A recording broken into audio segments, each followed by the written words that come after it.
Oh, it's Monday night. Good evening. I'm excited for today's Inspired Ink. This is gonna be every week has been so much fun, but this week in particular kind of hits me like in the heart. Not only are we talking about comics, we're talking about a little bit about music as well. And we have creators from across the world right now. I'm sitting at home at 6:30 in East Coast USA, and we're talking to some amazing creators from Australia. We have Cynation Comics, comic book and musicians together. Hello, gentlemen. Thank you for being here. Let's get you guys to both introduce yourselves. Hi, thanks for having us on. I'm Josh Mack, and I'm Aaron Mack. A very good morning from sunny Australia in the future on a Tuesday morning. And That's kind of wild. Yeah. Live on a Monday night, live on a Tuesday morning. Coolest episode ever, officially. it actually works out really well. You know, the time difference. We're at least awake at the same time, you know. Yeah. Yeah. Dude, that's crazy. So being musicians and creators from Australia, you guys are brothers as well. This Yeah. sounds like it seems like a lifelong journey you must be on. When did the comics and the music come into play? What came first? music came first. Music for him. So I guess if you were to split it up, primarily I'm the comics side and he's the music side, and then there's some crossover. Except I have no musical talent. I'm just a very good groupie. He's good at karaoke. I'm good. I enjoy a bit of karaoke. Oh man. So comics then. I mean the guitars look sick in the background too. Um that's So interesting. I started off with music as a musician first. I was a musician for years, most of my life until I discovered comics and started going down this path that I'm now on. But music was always the influence and it's still the biggest influence behind my work as well. Where did the music start with you guys? Were you guys like classically trained? Were you just diving into instruments? Was it a family thing? No, I started when I was about 12. I've never been had any sort of formal training. I just kind of learned from friends and started playing shows when I was really young, and there was a bit of a gap somewhere in between, and decided in the last couple of years to do it more seriously. Oh, I love that. What kind of music did you guys like? Where did you first start listening to get you to pick up a guitar and start writing music as well? My first, the first band that got me to want to play was Oasis. Oh, oh yeah. So I really enjoyed Oasis from like the early days. Tells you roughly like how old I am. Yeah, yeah, we'll put an age. We can age everyone right there off of that as well. And that's so rad. So we're talking like what early like 90s at that point where you're kind of picking up the instruments and Yeah, to write and like at least getting interested in playing music. yeah. Where did the band Anya come from? so that's quite an evolution Yeah, from Oasis. that's Quite a a long departure. way away from Oasis. That was like mid to early '90s when I first started learning how to play and getting into music. It's only in hindsight now that you realize that that was a really iconic time in music. There was so much that was happening. I mean, Guns N' Roses was still together. Put it that way. There you go. And my wife Anna, she was also into music, but like our musical paths didn't really cross. We do stuff together, but not like collaborate, but not together. Mhm. And I had a previous band as well, and she tried to do some solo stuff, and it wasn't going where we wanted it to go. So we decided we might as well work together.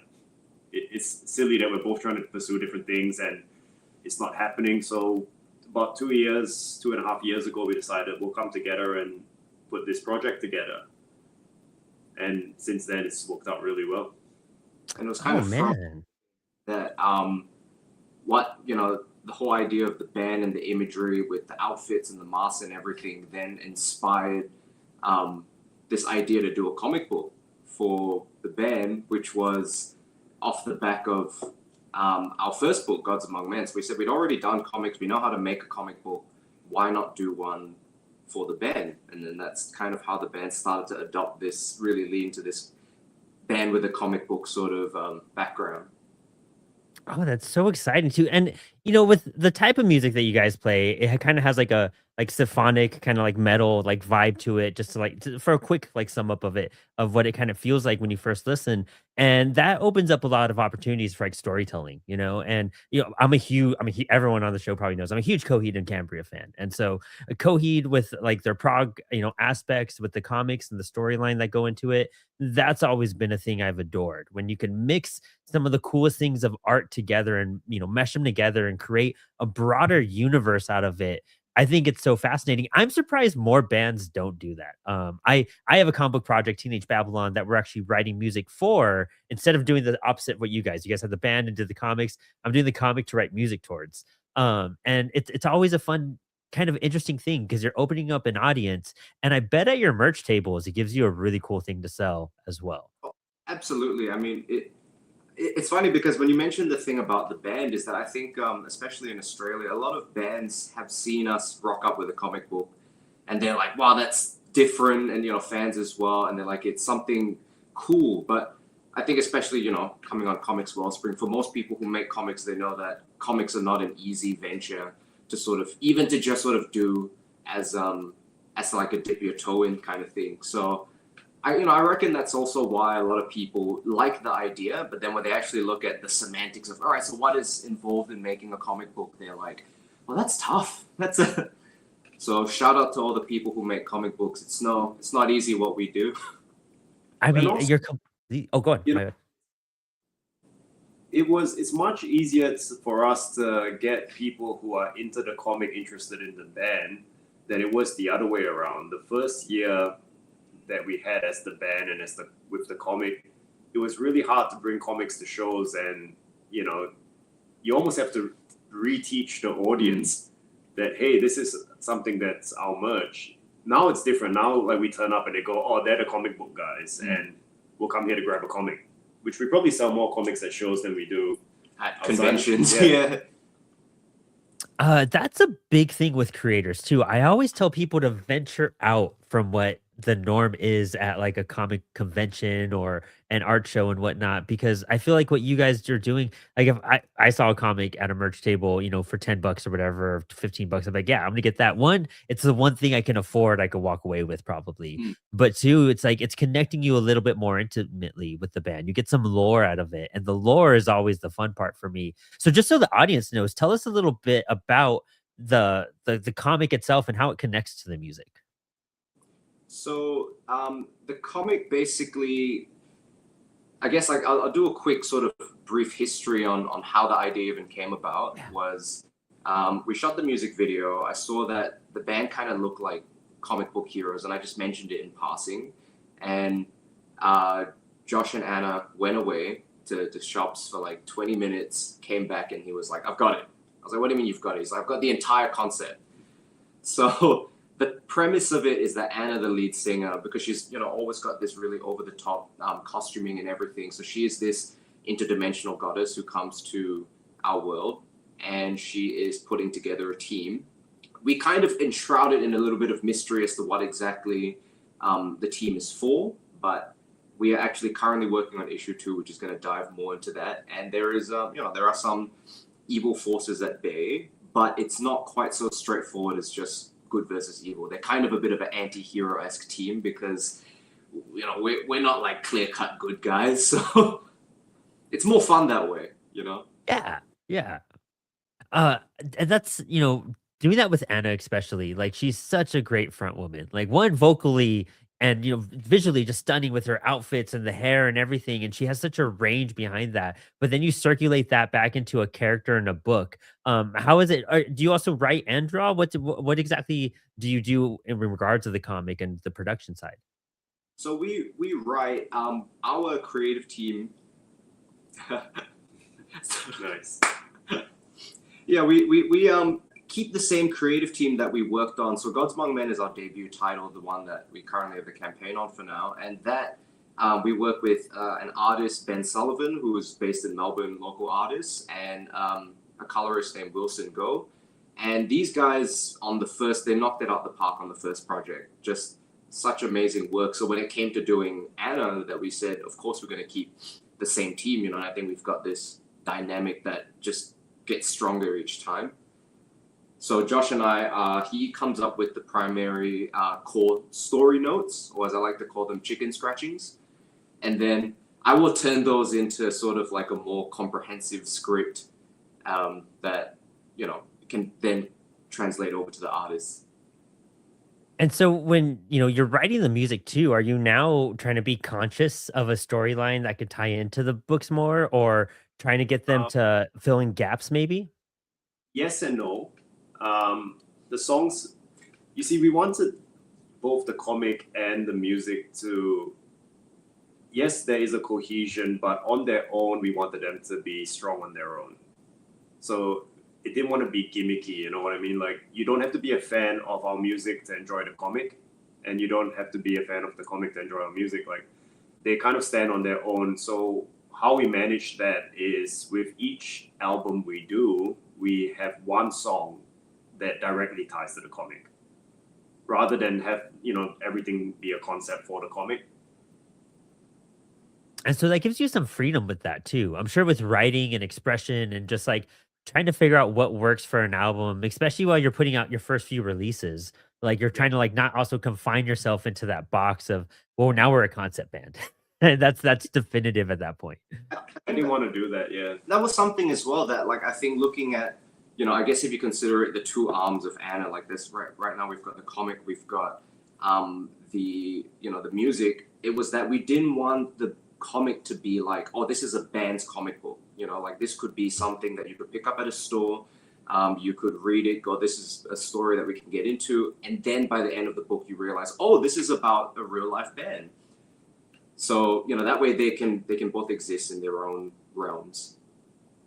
And even as like a writer yourself, do you feel like you can expand on some storylines and kind of get some stretching and freedom to kind of do what you want with that realm as well? I think with both our comics, they've been, especially with Gods Among Men, because that's how we started. And a bit of backstory, we had tried to tell this Gods Among Men story through every other medium before it came to Film, comics. music. Right? And none of it was panning out. So when we thought of doing it in comics, I don't remember the number of times that I said to Aaron, I don't give a fuck. That was the answer to everything, because when Aaron would bring up a point on, oh, this doesn't happen, I went, I don't care. Like, I want to do it 100% how I want to do it.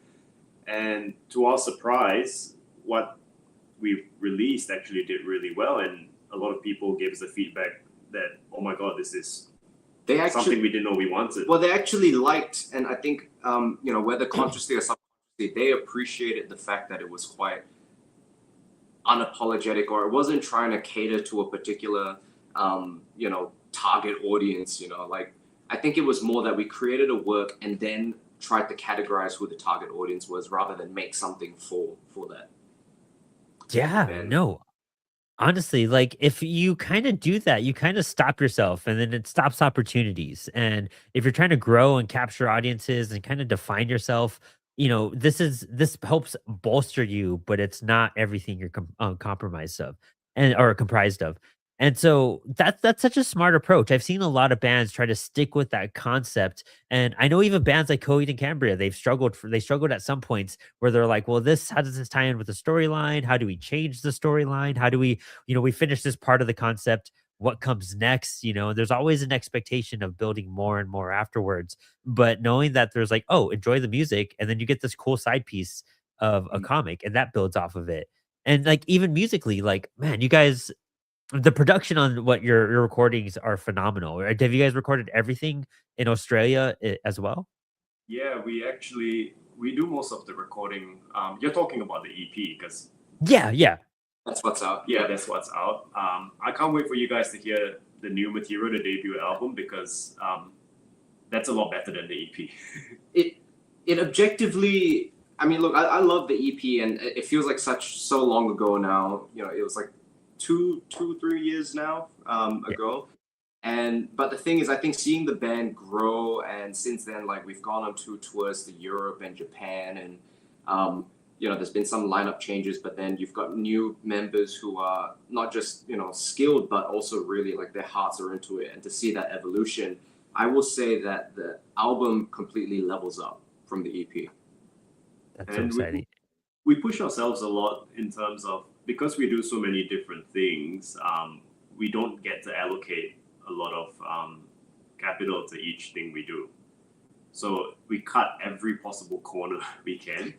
Oh yeah. This room right here is where pretty much the entire album was recorded, or half the album. The other half of the album and the EP were recorded in an even more basic setup. It was literally using, big blankets and sneaking wires under doors. That's always the But fun stuff too. I think sometimes like we shouldn't underestimate restrictions because they kind of often give birth to some kind of creative end result. Like one thing that on the side of the comics, it'd be something that I took on the lettering because we were like, all right, we're gonna pay an artist, our artist, because Ben does such an amazing job, something that we could never do. And lettering is one of those things where I went, I think I could teach myself that, and then you end up kind of generating your own sound, you learn new things, and I go, oh, you know what, and we save money on that to be able to put our effort and our capital into other things. And on the music side, there's even some sort of human error things that ended up giving certain tracks this sound that you're like, oh, that's really unique. I think that's the magic behind creation sometimes too, like just being in a studio or wherever the studio may be, like we're in the recording process in general, is when something happens or when you're working on a script or even drawing a page and that little happy accident, you're like, that kind of changed things, but I'm going to take that challenge. And it turns into like a cool piece that actually stands out or helps it stand out like crazy. With lettering too, what approach did you take with your lettering? Like how much comic book, background do you have? Like, were you a fan of, comics growing up and you just like, is that something that just captured you? Well, no, funny. Okay, wait. He having him done that, right? The thing is, he was actually where I was first inspired by comics because when he grew up, he was super into Spawn, and so this was about 5 years ago. I started. You say super into, but I had like 5 of them. Yeah, like 5 books. And, he wanted the toys, but our parents said he wasn't allowed to get it. So that, as far as my in my books, that is super into.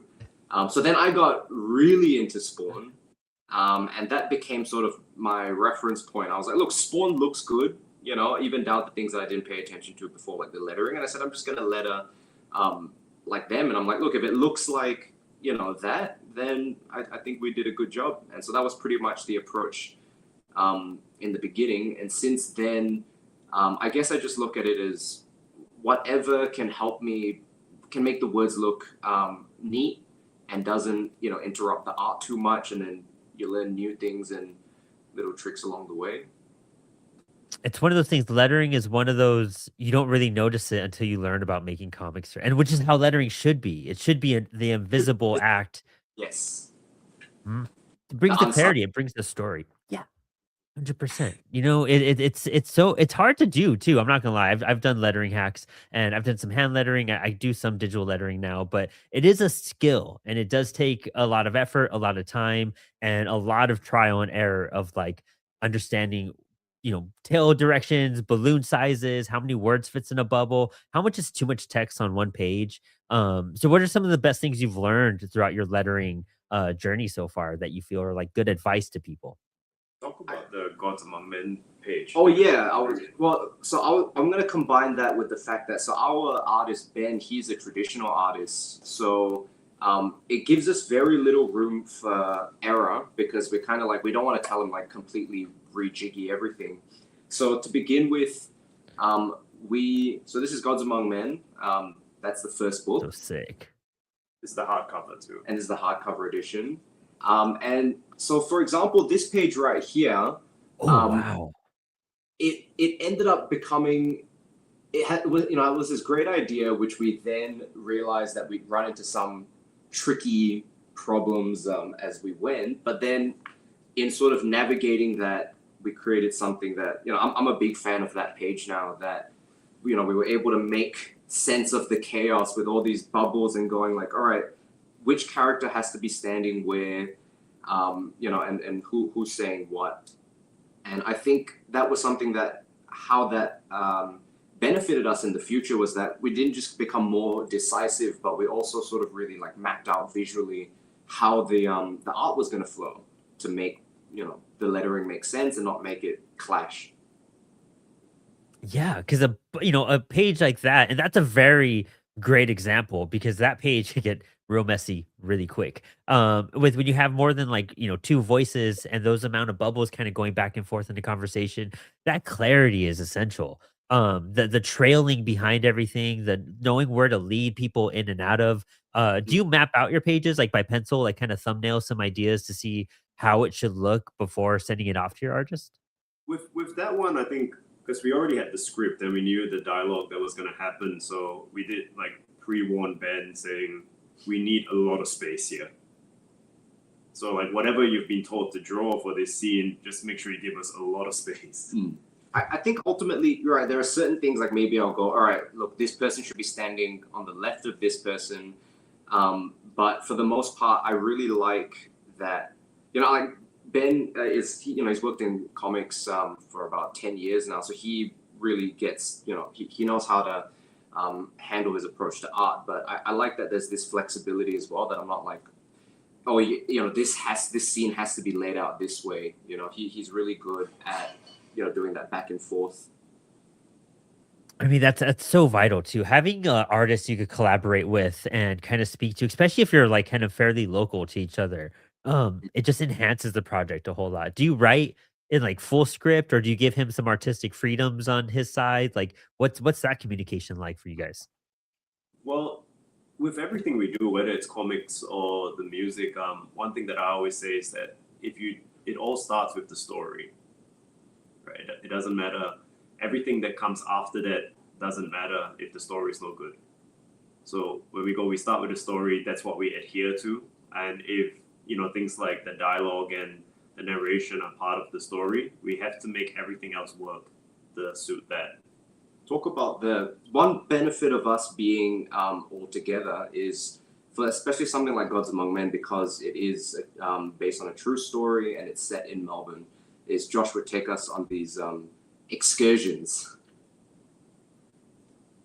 Please, yeah, I got to know about that. Yeah. So we, if there's a particular location in the story, so we'd make a day of it. I'd bring Aaron and Ben, and I would tell them that scene and that location while we're in that location, and we get photos of the location. Sometimes there's a certain scene that's very hard to describe. I mean, you can describe it and it is in words, but one thing we do a lot is there's a lot of show rather than tell in Gods Among Men. There's a lot of splash pages, double pages, whenever we feel that there's a lot of information that's necessary. So we've gone so far as to even grab a phone and film a little video of a process. If it's something like someone preparing an omelet, I'll make the omelet, film me doing it. So you can see the step by step. And then Ben can watch this 30-second clip and just draw from. And that's cool. I think that one thing that at least I get, and I can see Ben getting out of the process. Hang on, I said omelet. There's no omelet in the comic. It's something a lot worse than making an omelet. So either way, that's a cool way to go about stuff. You know what I mean? Just like that type of visual, like, hey, I have this thing. This would be a good sequence. Like, just film me doing this. And I think even if you did like an action scene that you played out or something fun, that helps your artist a lot with reference material. Because I think like as an artist, 60% is like research, Yeah, we do Anna that way because like in Anna, you've got fight scenes.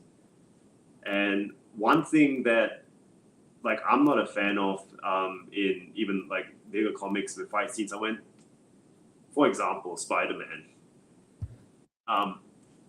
He talks too much. You feel that? Yeah. I understand that's his character, but I went, who's doing this in a fight scene? Like, It's a fight, right? And when we started doing that, we realized, okay, let's play it out. So I might have an idea of how a fight scene works, and Ben will go, I don't get how to draw that. So we'd be at Ben's house, literally holding like toy props, So I've got a sword. You've got me in a this. headlock. I've got him in a headlock, and let's work out how this move works. And yeah, then we could get like photos, snapshots of that. Because sometimes you think of a thing in your head and it doesn't make sense in reality. How do you spin around and stab him in the head? And or it doesn't look good visually. Yeah. right. So you have to adjust from there. That's, you know, from a writer's perspective, that's so true. Cause you could be like, I'm writing the coolest John Wick sequence ever, and it's gonna play out like this. And, you know, in translating that from your head into the page can be so difficult. And you could get figures and try to do stuff like that. But until you kind of like, all right, let's test this out. I love that method of that. Like, and I think that's why so many people draw from like movies and film to get like expressions and things like that, because that movement makes it more natural and real. I think that's one thing as well. Like, I think, you know, whether it's physically acting things out or physically being in a place, one thing that I love about Ben is his expressions of people. He captures that so well. And, you know, beyond just what we can act out is, you know, like, for example, when Josh would take Ben and I on these excursions, just go for it. Is how family friendly is this show? Because I want to. Oh, it's pretty fair. We could have fun today. Yeah, let's go for it. All right, if you call it fun, but there's this page. Oh, cool. Let's check this out. Oh man. Oh, whoa. Okay. Yeah. That's the omelet. And that's the omelet, right? And something that bothered me, you know, in the 90s, a lot of films were like that, like Trainspotting, you know, Wonderland, Boogie Nights. There's a lot of things talk Pulp Fiction, heroin. Yeah. And one thing that bothered me is no film, not to that discredit, has accurately showed the process of someone doing heroin. Oh, wow. Okay. And so that's something you got to like bring out in the comic there too. Right. Like, not that you're giving like a how to or anything, but like an actual, like, you know, description of it. It was just more of a, you know, a realism. Like another film that I thought of was Requiem for a Dream, and a lot of the times They stylize it, right? They stylize it, you know, whether for, you know, stylistic effect, but also to kind of like, well, also because you don't want to see, they can't shoot the actor actually doing heroin. right. Yeah. So, You know, whereas the comic, you know, the comic format presented this really bizarre crossover where you're able to sort of see things a lot clearer and really lay things out step by step. But then, you know, the reader can still sort of disconnect and not feel too confronted, like you're watching a live action thing where you're like, oh, that's somebody, you know, like shooting up. Like, you know, whereas in the comic, I think it's a nice balance of being able to show, but you can still read it as a story, but still get very engaged in it. Yeah, you get like a similar effect, and also it kind of builds things up a bit better. I love that like pacing that you guys had with that going on that page too. And like even for someone like me, like I have tattoos, but I have like a huge fear of needles. Like I cannot, I think I just have like a phobia of being stabbed. I don't know. I'm just like I can't do needles, can't do shots. So when I see scenes like that, like on a movie, like I'm always gonna like, you know, like close my eyes and like turn away and whatnot.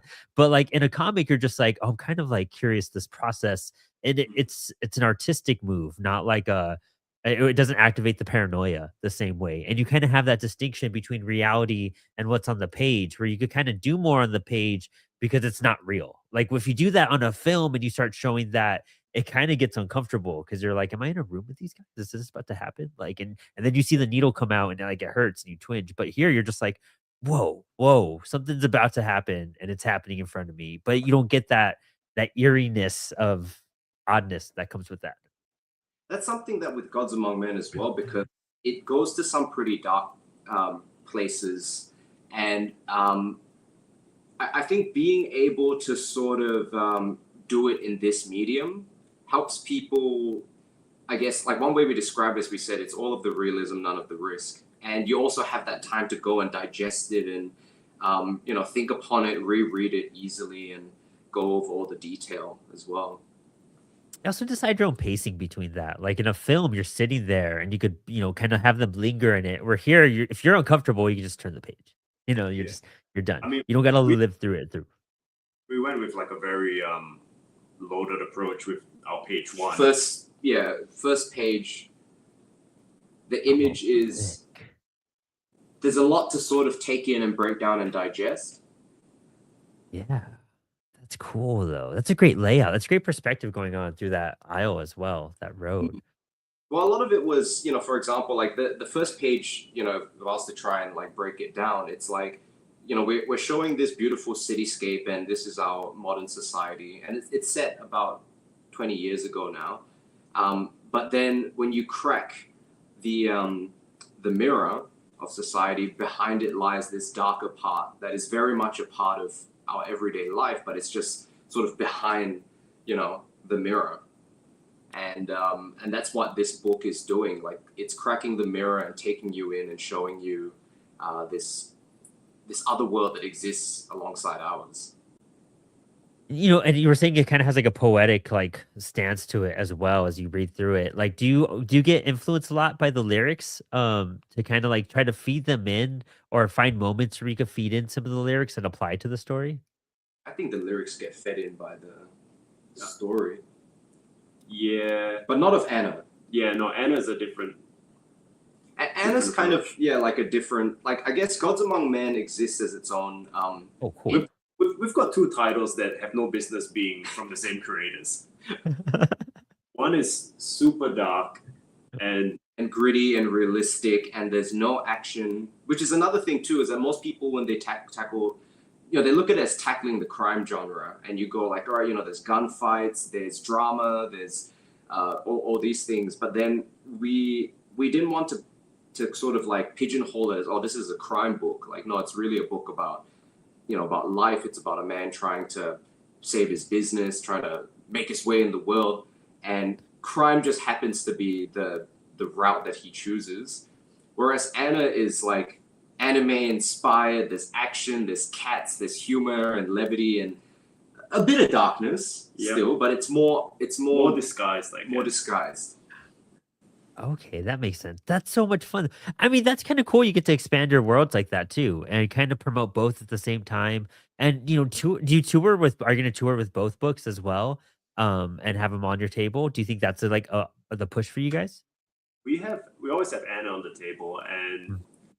Anna has there's some variants when we go on tour. We tend to do a variant cover for the tour, and there's always pretty limited quantities of those ones. They're almost all sold out now, I think. Oh yeah, close. The last few remaining copies of the Anna Tour variants from last year are in this current Kickstarter, and because we're going with the band, so primarily the booth is an Anna table. Yeah. However, I've learned to accommodate, and I always bring a few copies of Gods Among Men because you never know. Because You get asked sometimes. I've had a few situations where people have come to the table at an Anna concert and gone, "Hey man, do you have Gods Among Men?" And I was like, "I do."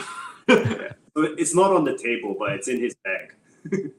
So it's the secret tier that you got to ask for. Yeah, you got to have the password. Which is almost fitting to the theme of Gods Among Men. It's an under the table item and a show. Oh, that's amazing. That's super. Well, how do you like going on tour? Like, especially just being part of the group and part of the band, but like being able to like also sling the merch and be part of the comic book universe. You're like in a weird like middle realm between everything. So like you get the opportunity to tour and do all this stuff with them too. Well, so what I do on tour, obviously I don't play, which on one hand I'm glad because it is tiring, seeing like every night and every other night they're playing these shows. But so I would be running, the merch booth, often trying to sell books in different languages or crossing a language barrier with a different currency. And with Europe, I was actually also documenting the process along the way, which culminated in, so just last month we actually had a film premiere. We shot all this footage of everything leading up to the tour and the struggles, and there was a trip to a film festival that we drove across Australia. Film festival. Sorry, not film. Festival. Music festival. And right, there was this whole journey, and we cut it into a feature film. So that's what I'm going to be doing on this next one. So juggling many different things, and trying to ask the Japanese train conductor for directions and not knowing, just hoping he says yes. But love it, love the touring. It's unreal. I can imagine. I never got to tour like on that level when I was in a band. We basically just did like West Coast and small like Texas tours. We weren't anything big or anything, but it's fun. But it's tiring too. Like travel in general, when you're going from city to city or country to country, in some cases, it's a lot of one anxiety. It's a lot of exhaustion and a lot of work trying to keep up with those odd hours and be healthy and be functional. So what do you guys kind of do when you're on the road to make sure you're on par with your playing and you're on par to, like, go and see the crowds every night? I think most of it happens before the tour because I'm not gonna lie and say that we try to be healthy on tour. Like, it's just not possible. It's so hard. Self-respect goes out the Yeah, it's possible when you do it on a higher level, and you're less busy and you can afford to have caterers and this and that, but we're not on that level yet. So a lot of it is prep. Like, in terms of health, before the tour, you try to be as healthy as you can so that you can be unhealthy, because you just have to be flexible on tour. It's not about, that's your number one priority. Eat now, eat whatever, be on time, right? And then in terms of performing, it's just about rehearsing over and over again until no surprises are surprises. Like, I can't hear myself. Well, play without hearing then and still be perfect. It's one of those things too. Like, I remember I learned a lesson early on, was that if my pedal board went out for some reason, I better still be able to play the show. Like, and I stopped writing music that depended on my pedal board, and I always used it as like an addition to like my bass lines. I was always like, okay, no matter what I do, I'm gonna play it clean. And then I add on to it, because I had a couple instances where things would go wrong, or you have a Yeah. 9 volt go out in a guitar or your bass, and you're just like, why is my 9 volt dying and I happen to have an active pickup like instrument with me right now? And those moments you just have to, yeah, you learn by trial and error. But that, like you said, that prep time leading up to it, you try to find all those little tweaks and have, okay, well, I know I need to have a 9 volt here just in case, or I have my backup cords are over here, or if this goes out, I'm still okay for this show. Or if like the venue doesn't like take in this input, or the sound guy doesn't know how to operate this, we got this option. Like you said, flexibility, great lesson to learn on the road. I think, like, because I started, learning how to play in like mid to late '90s. So I was there for when digital first appeared.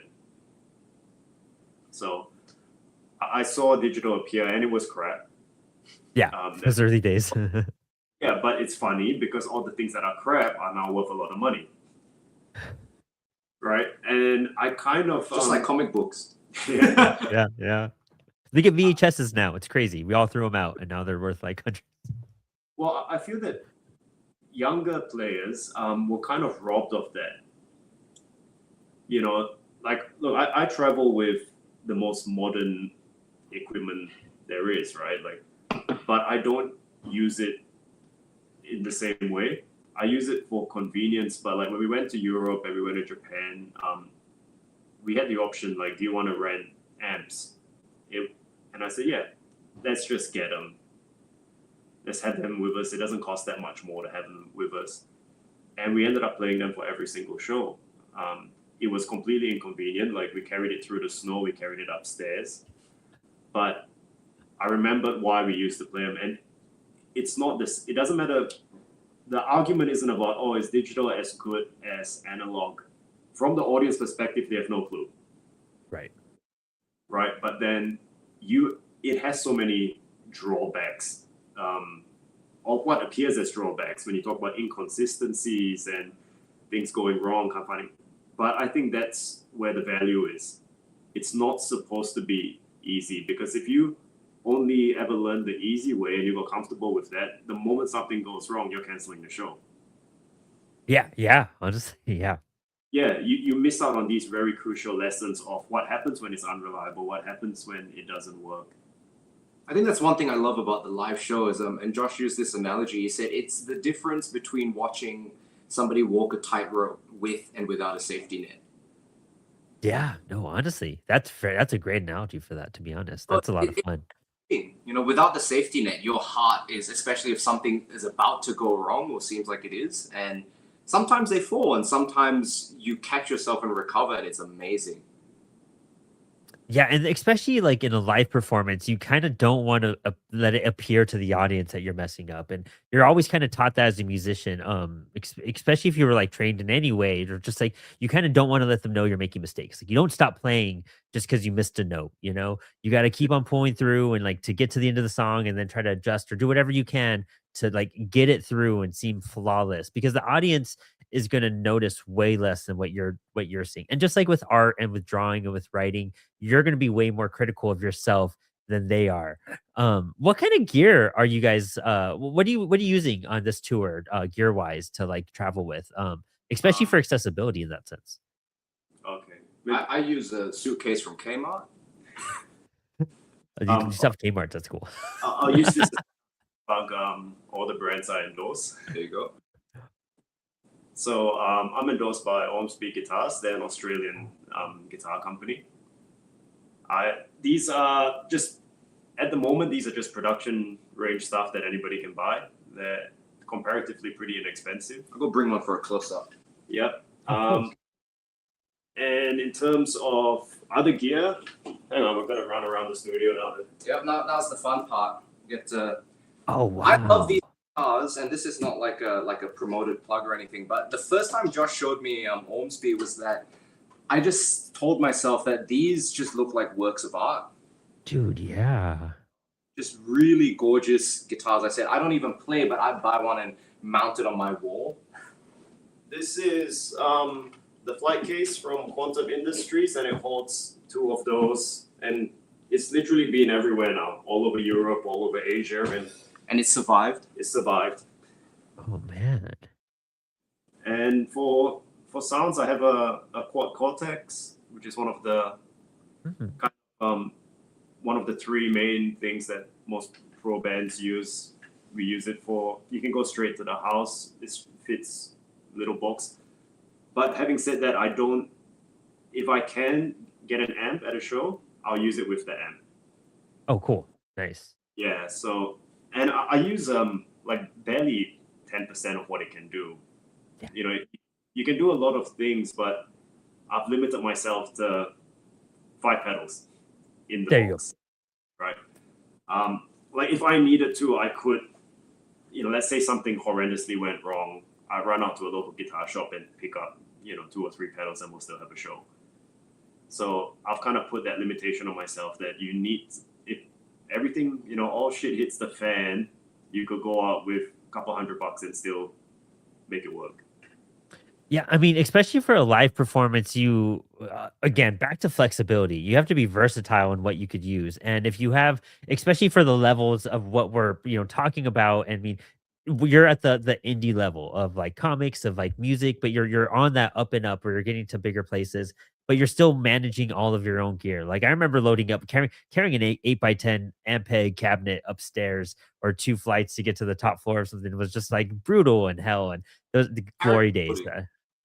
Yeah, Yeah. dude. I mean, you get in shape that way too. That's the cool part about tour is that you're lifting and moving equipment so much. At least you're getting some movement in there in that sense. But like your pedals and having that, like knowing how you can isolate it to just like these are my essentials, these are the road ones. In the studio, you can kind of have a party and do as many crazy, fun, cool stuff as you want. But like just keeping that tight production live, I think is just so much easier. And you kind of I feel like it shows a lot about the player as well, because then they're doing stuff you wanted to hear on the album, and you're seeing what they're working with, and you're like, "That's really impressive how they could pull off certain sounds and techniques."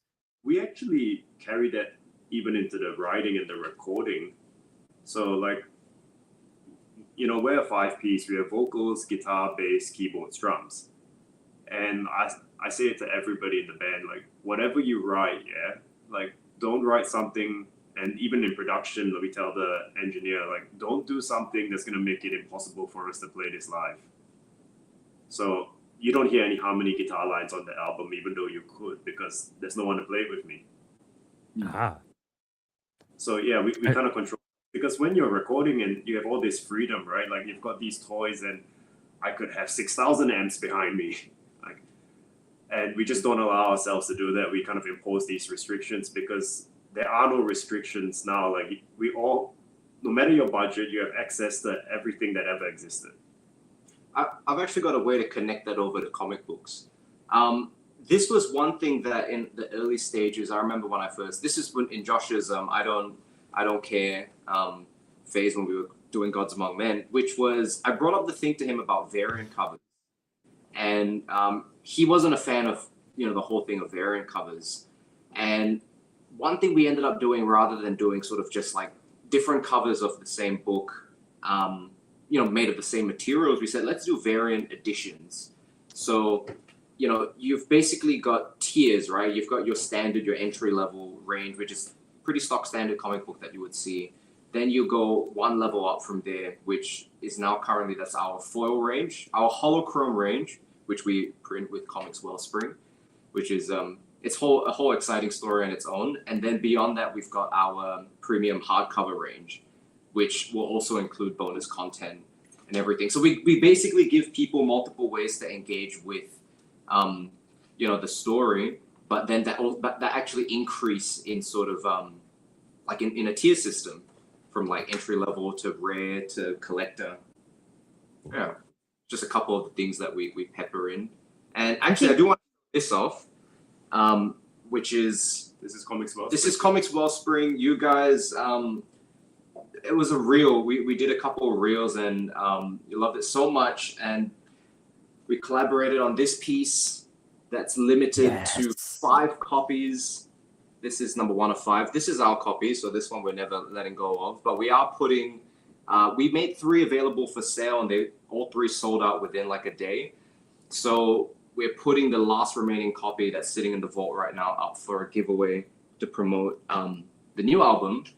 And I'll circle back. The reason why I brought that up is that when we go on tour or we go to shows, rather than sort of flood the table with all this stuff, we're able to be really really scrutinize like what we're bringing to the table and showcasing. And then there's certain items that are you have to be in the know, or you have to have acquired it during a certain time, like the Kickstarter.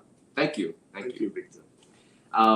So yeah, because you always have limitations to travel. How much merch can you bring? And if you're bringing like every single variant cover, it's going to add to your weight. It's going to add to traveling, your table space.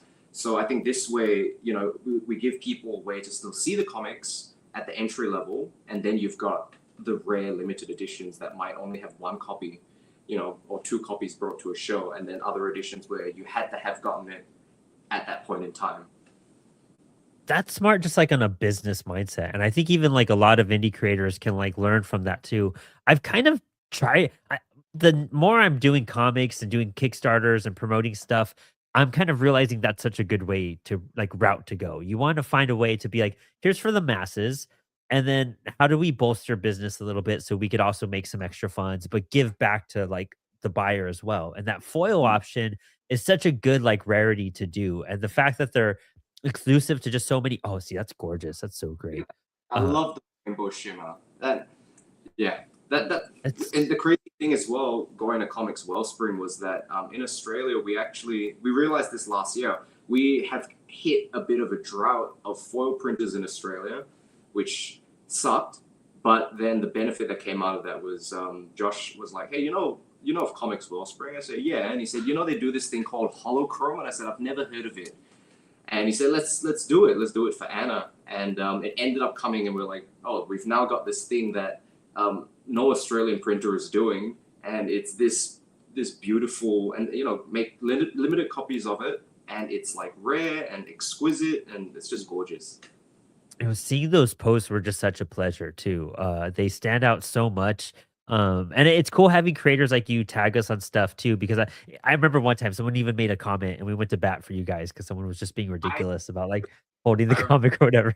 Ridiculous. Like, let them know. Yeah, we're like, we defend our creators and we know how it goes. Like, and that's the cool part. Like, I don't know another printer that like will go to bat for someone in the comments or promote someone else's work. And we love like getting your collab posts, and we love like sharing your guys' stories, and it gets us excited. And I think even with our recent batch, Mel sent in some bonus stuff for you guys because we've just, you guys are just such good customers. And the fact that you're in Australia, like doing this, and we get to like expand our wings out there, it's just cool for us to be serving you guys at that point. That's why it was so fun to bring you on the podcast tonight because everything you guys do blends into everything that CWS talks about. Like our CEO Dan is also a musician, and he was super hyped to like see what you guys were doing and check out the music. And we were like sharing tracks in like our music group and everything. So it's really rad to like come across just creative, other like creative people that are wanting to like elevate one act of a medium that we're interested in along with comics, and it all just kind of comes together in a sweet way. I'm really happy with the relationship we have with you guys with Comix Wellspring. It's not so much advice, yeah, but more like my own philosophy behind it.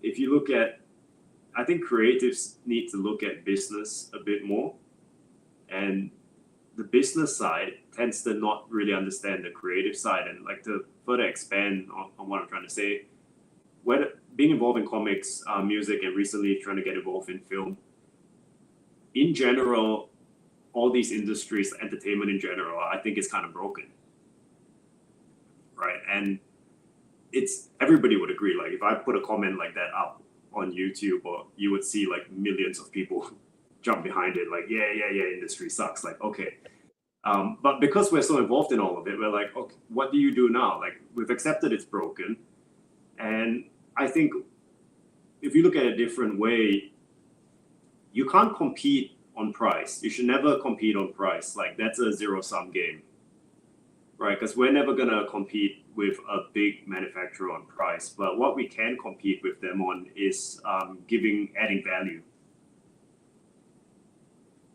Yeah, hands down. When you add that value aspect to something, and that's something we really try to do with like our Discord channel, with our social media, with anything, just uplifting and supporting. And I mean, it's kind of shocking, like the amount of feedback we get in from just wanting to communicate with the people that are working with us and wanting to know what you guys are up to and excited for your releases and excited to promote you guys. Cause, as all of us, here at CWS are creators, and so we know that hustle bustle of the algorithm. We know what it's like just trying to get your stuff. It all feels like there's the audience is on the stage in a giant stadium. All of us are in the seats and we're just like, check out my stuff, look at my comic, listen to my music. And you're just trying to get to that one person, but you have to go through that flood of everything. So finding a way to like help partner with someone to kind of help you market and get marketing done, that's part of that business aspect. Like find who you're going to work with and see how one, it's going to be good to work with them, but how are they going to help benefit you? Like what's the benefit here? Am I just giving money to a nameless, faceless company, or can I do it with a company like CWS and actually interact with them online, or come on a podcast and talk to us and be exposed to a bigger audience? It's something that we've always cherished because as creators, as musicians, as writers and artists, we just know how hard it is to be like, please, just someone, I want to promote this. Look at my cool thing, especially with the world now. It's also a slow thing, though. It's not when you try to add value and you try to build something, like it takes time. It's not the same. It doesn't have the same instant gratification when you talk about algorithms and all that. In the same way, like it took us a year of bringing the comics to shows and constantly, literally like shoving it in people's face. And we have a comic. Yeah, there was a lot of them like, oh, that's cool, but where's your T-shirt? These things take time, and we believed in what we were doing. And the truth is, we didn't know whether we were right, but we believed in it and we stuck with it. And over time, it slowly showed that it was the right thing to do. Kind of like any creative pursuit, it's always hard the first few years. Like if you pick up an instrument, try to figure it out and try to start your first band, if you pick up a pen and pencil and try to make your first comic, that just trying to get someone to look at it and pay attention for a little bit, it's harder than most people think. You would expect all your friends and family and like everyone to run and support, but it's actually like, oh, I have to like trick you into like checking all this out. Internal battle between like I guess delusion and criticism, that you have to be your biggest fan and your biggest critic. Yeah, hands down. And it's hard to like kind of face some of that stuff sometimes too, especially when you're trying to make good business decisions. Because the thing that you might find, and that business decisions are always risky, because what you might find super cool and exciting, you might discover like, oh, the audience didn't even bat at this. Have you guys ever had that incident happen where you're like, this is the thing. This is gonna work, this is gonna take off, and this is gonna be the biggest seller. And then it turns out to be the thing next to it the entire time? No, we actually we have a very unorthodox approach. Anything that we do, I always relate it back to food. And so like, yeah, I don't know, like where you guys are from, like we've got like fish and chip shops, like you've probably got like a burger shop or something, right? Yeah. Yeah. If you just said, if my comic or if my CD was a burger shop and apply the same rules, it kind of makes sense. Oh, how so? Break that down a little bit for me.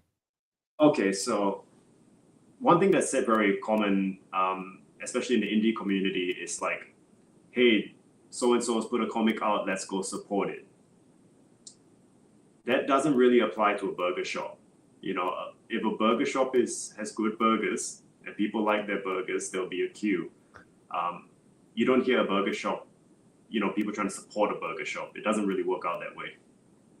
So if there's no customers at a burger shop, they've got to look at a few things like, are my burgers crap? Are my burgers too expensive? You know, there's all How these. am I marketing my burgers? Right, like why do people not know about my burgers? So if you apply these same things to your music or your comic or whatever creative thing you have, it makes you, sometimes it hurts a bit, but you get more objective, you know. In a way, like if you look at it from a business perspective, you don't have time to have your feelings hurt. You just have time to fix things. Mm. And that's very how true we too.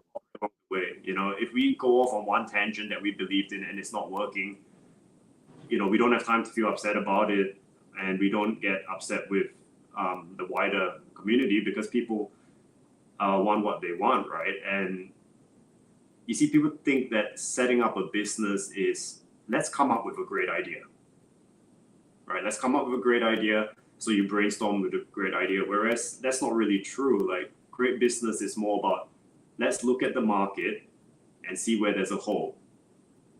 And if I can fill that hole, so the market dictates the idea.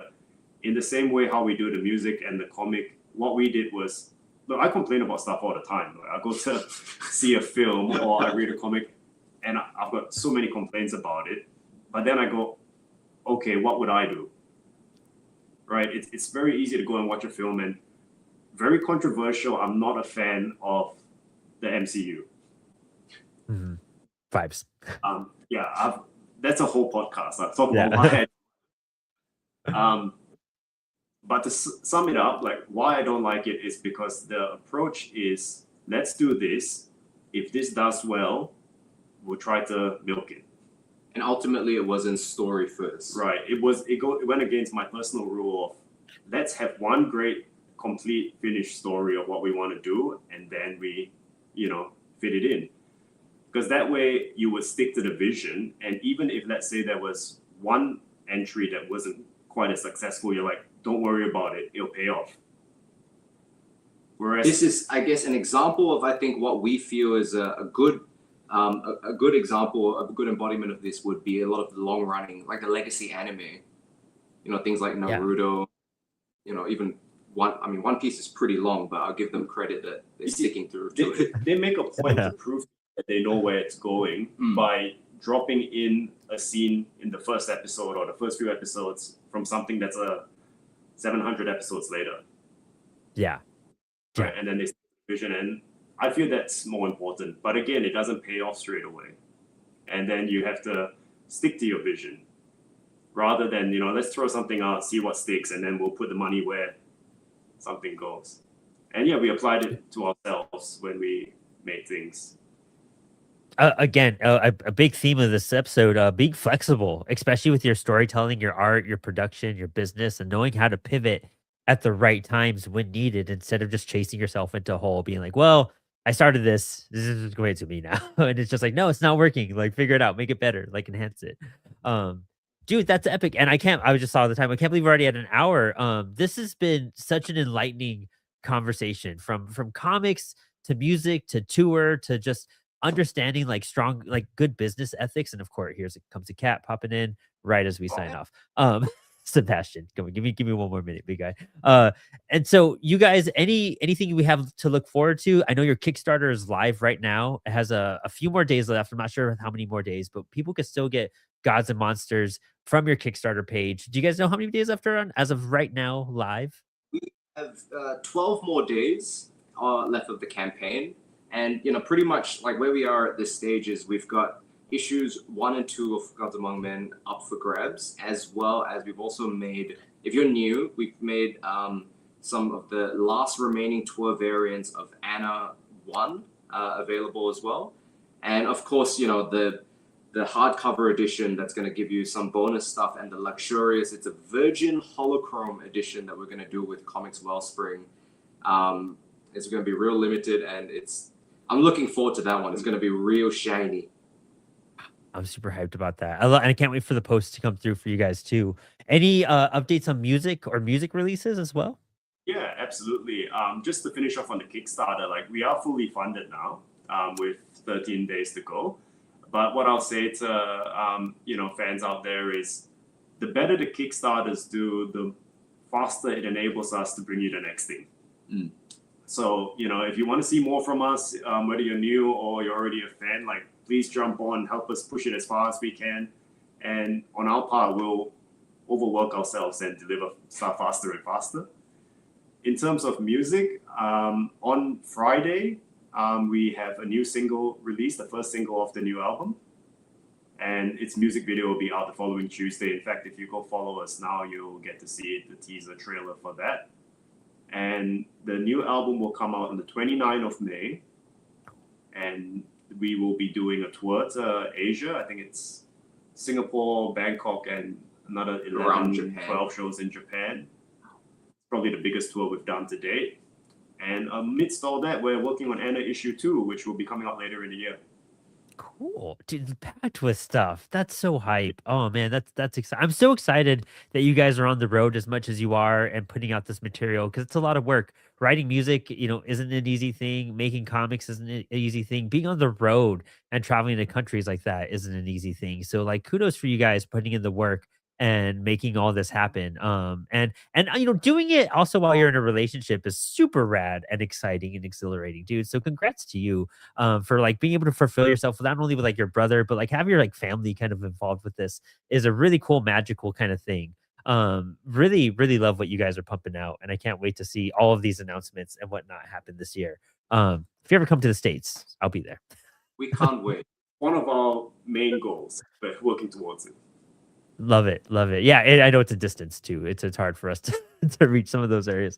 But can't wait, guys. Thank you guys so much for this hour. Thank you for your morning on a Tuesday, where it's Monday night here in the States. So thanks for the future conversation, and I hope we get to continue to interact and support each other. So congrats, and thank you so much for hanging tonight. Sure. Love to be Thanks back. for having us.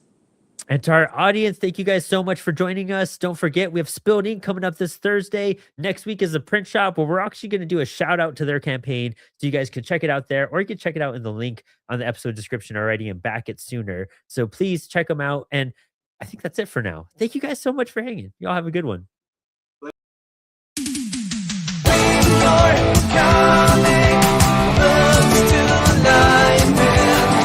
your comics with Comix Wellspring.